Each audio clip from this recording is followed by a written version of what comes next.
Safety audit होना चाहिए और उसमें जो कमियां उसको पूरा किया जाना चाहिए ताकि ऐसी घटना न हो। और अहम खबर उत्तर प्रदेश से। उत्तर प्रदेश में लव जिहाद के एक ताजा मामले में इलाहाबाद हाई कोर्ट ने निहायत अहम फैसला दिया है। मुस्लिम लड़के के साथ हिंदू लड़की की शादी के मामले में इलाहाबाद हाई कोर्ट ने लड़की को माली पैकेज देने का हुक्म दिया है। अदालत ने लड़के को 1 माह के अंदर लड़की के नाम 3 लाख रुपए की एफडी कराने का हुक्म दिया। अदालत ने अपने फैसले में यह भी कहा कि लड़की को मजहब तब्दील करने और दूसरे मजहब के लड़के से शादी करने के बाद खानदान और समाज की तरफ से सख्त नाराजगी का सामना करना पड़ता है और ऐसे में लड़की को सहारा देने के लिए माली सिक्योरिटी की बेहद जरूरत होती है।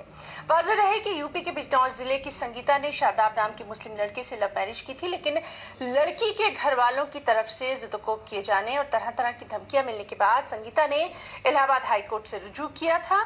हाई कोर्ट के जस्टिस सलील श्रीवास्तव ने मामले की समाअत करते हुए कहा कि बालिग लड़की और बालिग लड़के को अपनी मर्जी की शादी करने का पूरा इख्तियार है, लिहाजा उनकी शादी में किसी को भी मदाखलत करने का इख्तियार नहीं है।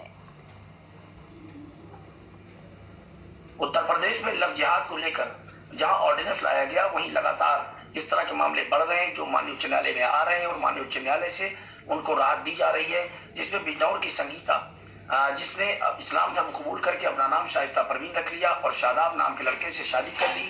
शादी के बाद संगीता और शाइस्ता के घर वाले, जो कि उन लोगों के जान के दुश्मन बन गए, जिसको लेकर दोनों ने एक याचिका माननीय उच्च न्यायालय में दाखिल की, जिसकी सुनवाई करते हुए माननीय न्यायमूर्ति शरद श्रीवास्तव साहब ने ये आदेश दिया कि इसके पहले ही कई नजीरें मौजूद हैं जिसमें ये कहा गया है कि 2 बालिग लोग एक साथ किसी भी धर्म संप्रदाय के हों, रह सकते हैं, शादी कर सकते हैं, उसमें किसी तरह का किसी को हस्तक्षेप करने का अधिकार नहीं है। लिहाजा इस मामले में भी दोनों लोगों को किसी तरह का कोई हस्तक्षेप करने का किसी को अधिकार नहीं है और एसपी बिजनौर को दोनों की सुरक्षा कराए जाने का भी आदेश पारित किया। साथ ही साथ लड़की की सुरक्षा राशि के तौर पर 3 लाख रुपए का एफडी शादाब को कराकर 8 फरवरी को माननीय न्यायालय में उपस्थित होने का भी आदेश दिया है। और चलिए इस पर तफसीलात हासिल करेंगे इलाहाबाद से हमारे नुमाइंदे मुश्ताक आमिर से। मुश्ताक, बेहद अहम ये मामला है, सबसे बड़ी बात एक नजीर पेश करता हुआ ये मामला है। कहीं ना कहीं सबसे ज्यादा अगर कोई मुतासिर होता है तो वो लड़की ही होती है। इन तमाम तनाजुर में ये मामला बेहद अहम। हिना, आप सही फरमा रही हैं। देखिए, ये जो मामला बिजनौर का है, संगीता और शादाब का, संगीता जो अब शाइस्ता परवीन के नाम से जानी जाती हैं, इन्होंने शादाब नाम के लड़के से शादी की, लव मैरिज की थी। अभी कई मामले इलाहाबाद में आए इस तरह के लव मैरिज के, जिसमें बैनुल मज़ाहिब के दरमियान शादियां हुई, यानी लड़की हिंदू और लड़का मुसलमान या लड़का हिंदू लड़की मुसलमान, इस तरह के मामले आए और सब में तकरीबन सारे मामलात में इलाहाबाद हाई कोर्ट ने रिलीफ दी है, यानी ज़ौजैन के फेवर में दी है, लड़की और लड़के के फेवर में दी है।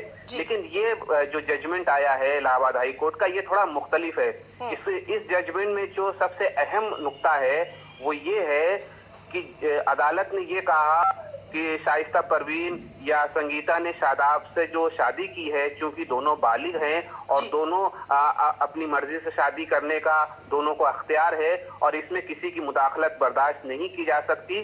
लेकिन साथ ही अदालत ने कहा कि चूंकि लड़की को कोई सिक्योरिटी हासिल नहीं है, कोई माली सिक्योरिटी हासिल नहीं है, तो इसलिए लड़के की तरफ से लड़की के नाम किसी बैंक में 3 लाख रुपए की एफडी कराई जाए, यानी फिक्स डिपॉजिट कराया जाए, जो लड़की का असासा माना जाएगा। मैं यहाँ पर एक चीज और बताना चाहता हूँ कि अदालत ने निकाहनामे का जब जायजा लिया तो ये पाया कि मेहर की रकम बहुत कम है। तो अदालत ने कहा कि चूंकि लड़के की तरफ से मेहर की रकम बहुत कम तय की गई है, तो ऐसे में इसको लड़की को जो फाइनेंशियल सिक्योरिटी है वो नहीं मिल रही है जैसा कि मिलनी चाहिए। तो ऐसे में 3 लाख रुपए की एफडी कराए, फिक्स डिपॉजिट किसी बैंक में कराए लड़की के नाम, ताकि लड़की को एक माली सहारा रहे और आइंदा के लिए लड़की वो खुद कफील हो सके। हिना जी मुश्ताक, बहुत बहुत शुक्रिया आपका अदा करना चाहेंगे। बेहद अहम मामला है और लगातार इस तरह के जो तमाम मामले हैं उनके मुतालिक तमाम तर जानकारी हम अपने नाज़रीन को दे रहे हैं। बहुत बहुत शुक्रिया आपका।